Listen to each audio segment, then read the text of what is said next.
हमार एक ही सपना बा। वैसे तो बक्सर हमने के धाम है, लेकिन जैसे लोग काशी में घूमे आवेले, अयोध्या में घूमे आवेले, हमनी के बक्सर के उससे कम बा भैया। जितना लोग उपस्थित बानी काले से ही चालू कर दी लोग। रउआ लोग फेसबुक इंस्टा चलाई ना लोग, बक्सर मत लिखी लोग, बक्सर धाम लिखी। कोई मंच में सेल्फी नहीं लेगा, मंच में कोई सेल्फी नहीं लेगा। बक्सर धाम लिखब लोग तो लोग एजा घूमे आई हैं, लोग एजा के बारे में जानी है। हम अपना तरफ से कोशिश करब जितना एक प्रचार हो सके। एक लाइन बोले वाली कि जहाँ श्री राम जी के, राम जी जन्मले अयोध्या में, लेकिन प्रथम कर्म भूमि बक्सर है। कि जहाँ श्री राम जी के परल चरनावा बक्सर धाम, कि जहाँ श्री राम जी के परल चरनावा बक्सर धाम, हाजी बक्सर धाम, कि एगो होता शुभ कामवा बक्सर धाम, एगो होता शुभ कामवा बक्सर धाम। भैया एक को बेटिया हिनके कन्यादानवा बक्सर धाम। और जे कलुआ से प्यार करेला, जे ए बक्सर से प्यार करेला, हम चाहब कि चारों तरफ से फ्लैश लाइट ऑन कर ली। और ये बक्सर धाम में आज ऐसा लागे कि श्री रामचंद्र जी के चरण आज पड़ चुकल बा। दिवाली आज है, चारों तरफ से फ्लैश लाइट ऑन कर लो। और आंसू बाबा चारों तरफ से होने से भैया, चारों तरफ से मोबाइल के फ्लैश लाइट ऑन करके, तो एको होता शुभ कामवा बक्सर धाम, एको होता शुभ कामवा।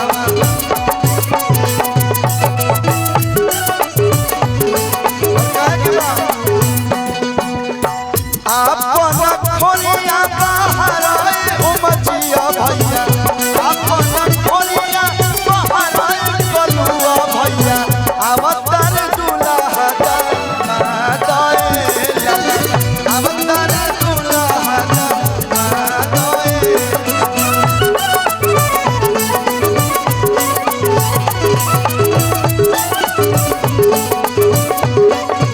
और सामूहिक विवाह समाज सेवा जो आज हो रहा है, ना इसमें जाति है, ना पाति है, ना अमीर है, ना गरीब है।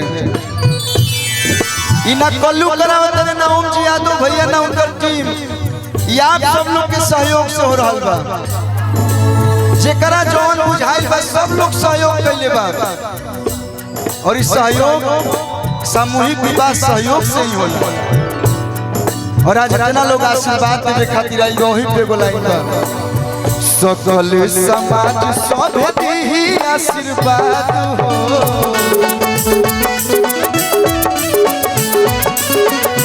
दुल्हा दुल्हन के जोड़ी रहो आबाद हो।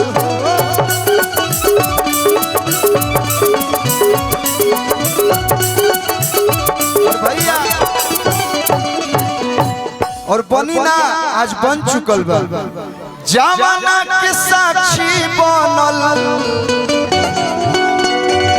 जमाना के साक्षी बनल, किला मैदाना बक्सर धाम, हाजी बक्सर धाम। हम कबो ना सोचले रहनी कि ये बक्सर में इतना सुंदर कार्य हुई। हमरा से केहू पूछा था, हमें कहीं बात कहते नहीं, हम तो निशब्द बानी। ये हम नहीं की करत ना करवावत नहीं, रउआ लोग करावत नहीं लोग।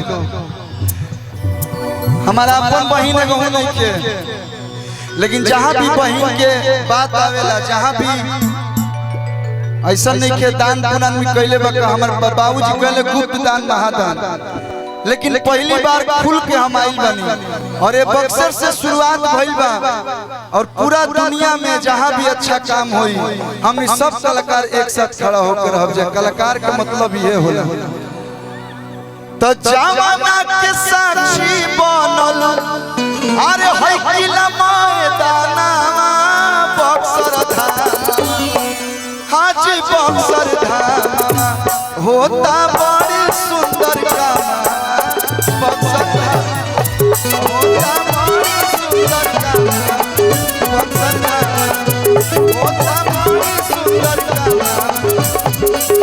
हेलो आज हमने एक खड़े अंतरे गाड़ी अब ज्यादा केहू के कुछ भूमिका ना बनाते हुए हम सीधे सीधे आमंत्रित करते सुश्री अनुपमा यादव।